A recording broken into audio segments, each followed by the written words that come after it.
ائتلاف زیر رهبری عربستان سعودی پرتاب موشک‌های بالستیکی در سمت ریاض را محکوم نموده افزوده است که این عمل شیعه‌های حوثی یمن به جواب مناسب مواجه خواهد شد.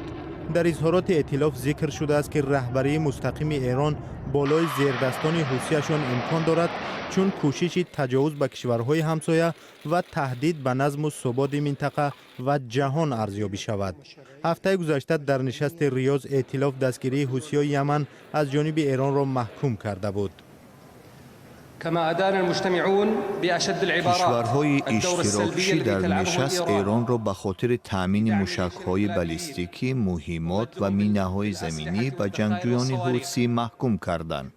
ایران قطعنامه رقم 2216 را پایمال نموده باید به خاطر تأثیر منفیش به امنیت منطقه مسئول دانسته شود. ائتلاف رفت و آمد زمینی، آبی و هوایی به یمن را منع کرده در عین زمان یادآور شده است که کار گروه‌های خیریه را مد نظر خواهد داشت. امارات متحده عرب، بحرین، کویت، مصر، مراکش، اردن، سنگال در تشکیل ائتلاف زیر رهبری عربستان سعودی سهم گرفتند.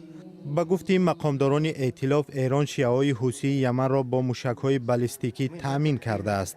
4 نوامبر موشک‌های بالستیکی فرودگاه بین‌المللی شهر ریاض را هدف قرار داده بودند، ولی نیروهای سعودی موشک‌ها را در هوا بی‌ضرر نمودند.